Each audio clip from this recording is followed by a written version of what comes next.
Hi, welcome back to On the Sofa at Bloom Bar Watches. I'm Eddie Bloom, it's our sales manager Sam, and today we're going to be looking at watches under £5,000.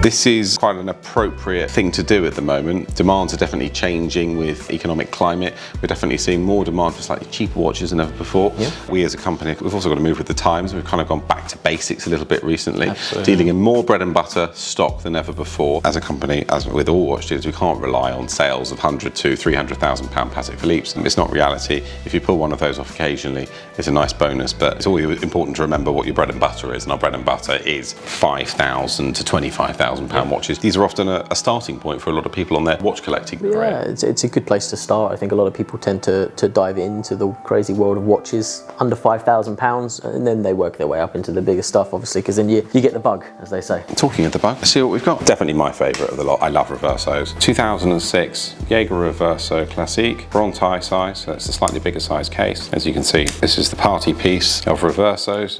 Slide out, flip over. They were originally developed for polo players to protect the watch, protect the glass on the watch during playing polo in case it gets hit with a mallet or a ball. Yeah. All covered in mud. Really, really lovely watches. Blue anodized hand finished dials, manual winding, so you've got to remember to wind them every day, but a lovely watch. Some people are a little bit put off by rectangular cases. Especially with Jaegers, they come in so many different sizes. It's not just this big size and a small size. There is about 7 or 8 different sizes when it comes to Jaegers you can pick from. So it is really finding the right one for you, and when you look online, there's so many different variations of sizing. Yeah. It's very hard to nail down the one that you want, so people do search for quite a while for that one piece that they are after. This is probably relatively entry-level Jaeger Reverso. You can then move on to duo faces, where you have a face on both sides of the Reverso case. You can get really complicated ones, perpetual calendars. Tourbillons, Tourbillons, absolutely, and they just get more and more expensive. But this is stainless steel, relatively simple, and a really nice entry model. So, moving on, shall we look at a Rolex? Yeah, let's go for the Rolex. Really classic. Again, under £5,000 with the name Rolex nowadays is a bit of a surprise, I think, to many. This doesn't have its box and papers, which is why it is priced under the £5,000 mark. Yeah. With box and papers, I think they trade for about £6,500-ish thousand. How old is this? I think it's early 2001, I believe it is. Okay, so let's say it's roughly 20 years old now. Box and papers, lovely to have, but it becomes less and less important with older watches.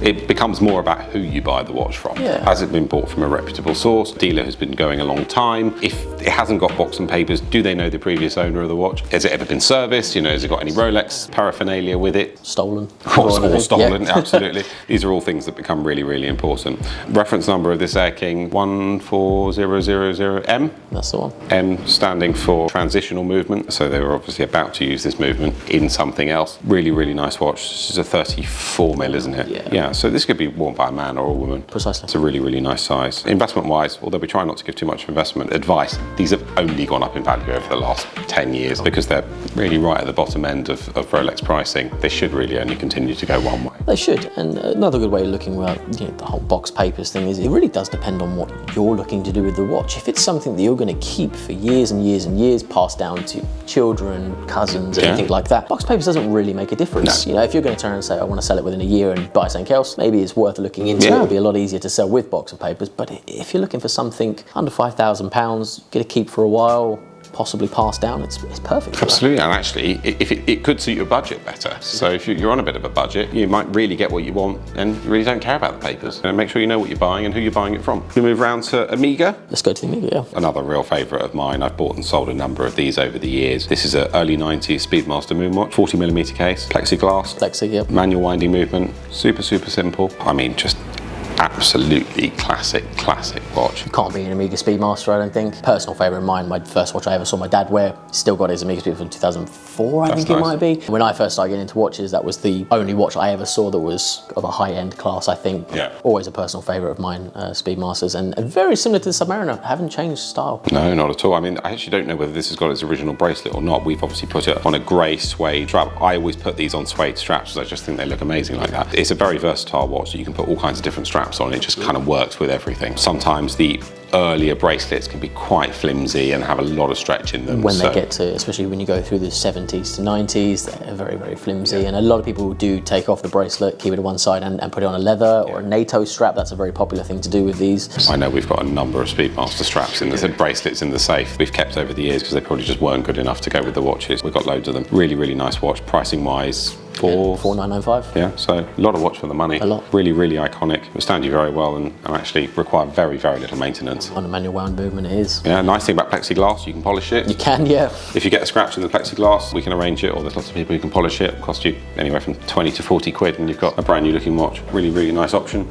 Moving over, Hublot. Are you a Hublot fan? I'm not. It's a very touchy subject, very controversial when it comes to the watch market with Hublots. They are a lot of money for what they are. Back 8 years ago, when you could pick up a Rolex the same price as a Hublot, Submariners and things like that, and edge towards it, and I think that was always the... Do you think they're kind of going the same way as Frank Muller, or not that bad? Not that bad, yeah. I still think they do have quite a big following, Hublot. Frank Muller was, again, a shame, really, because... They're actually good watches. Great watches, great ideas. I remember buying a Casablanca, which I desperately wanted. A Casablanca Big Date, I think it was called. And I wanted nothing else. Again, I think I bought it from Watchfinder. I mean, long before I ever got into watches as a profession, I bought it from them.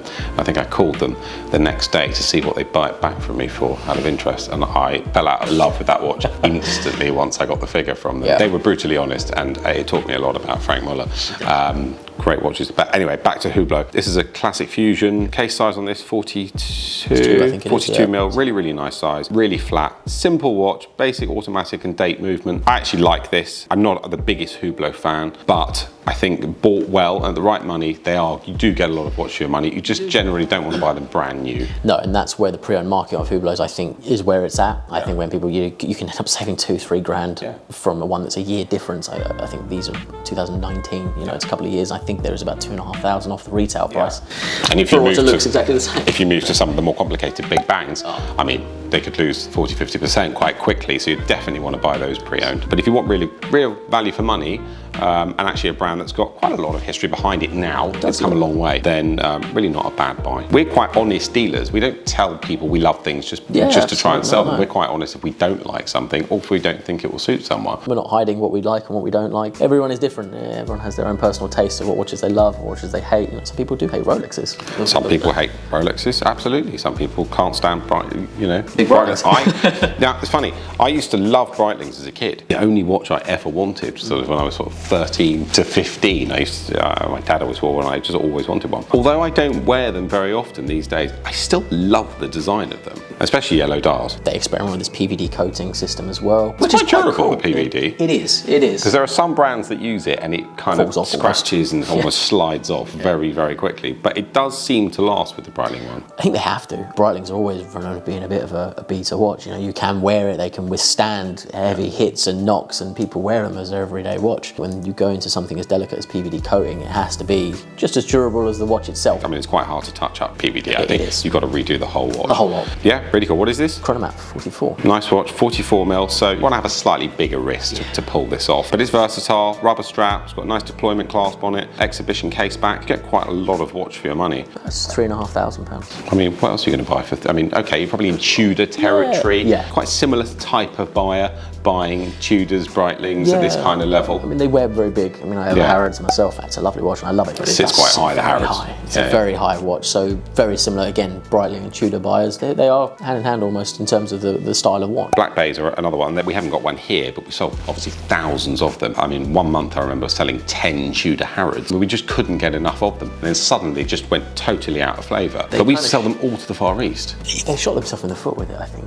They should have made it more limited. They should. There's a rumour again, 10,000 is going to be the final, but then they said that at 5,000, they said that at 2,000, they said that at, I mean, I don't really get the point of making a limited edition if you're going to make 10,000 of them. 1,000 maybe, 2,000, but 10,000, that's a pretty big production run. But like I say, pre-Brexit, it was overseas buyers that mainly went, because you can only buy them in Harrods. Exactly, so we were always sold to Europeans or buyers from the Far East who really wanted something that was totally exclusive to the UK and exclusive to Harrods. And as soon as we were prohibited from exporting watches to Europe, Europe can, but the buyer doesn't want to pay the import duty, it's not as interesting for them anymore. Suddenly, purchases of Tudor Harrods really dried up. There are lots of other watches that fall within this bracket. We've got some IWC Portofinos, I think. Yeah, we do. There are some cheaper Portugueses, I think. The Chronicle They just come slightly under the £5,000 mark. There's a lot of brands out there. I mean, we're picking the ones that we obviously have in stock that we can show you today. Yeah. But I mean, the list is endless when it comes to under 5,000. I mean, even under 1,000, you can get some real solid deals on watches. Yeah, for ladies, you want to pick up a slightly older ladies Datejust or a bimetal Datejust, they definitely still fall within that bracket. £3,000 price for that bracket, but with Pelagoses as well. 39 Pelagos is something I really want to get my hands on. That's a nice watch. It's a great watch, good size as well. I think again, under £5,000, you cannot go wrong. If you're looking for a watch under 5,000, obviously if you're looking for a watch even over 5,000, keep an eye on our website, bloombergwatches.com. We have lots of different stock coming in and out. We've always got stuff in the pipeline, something that's being serviced or polished or just getting ready, or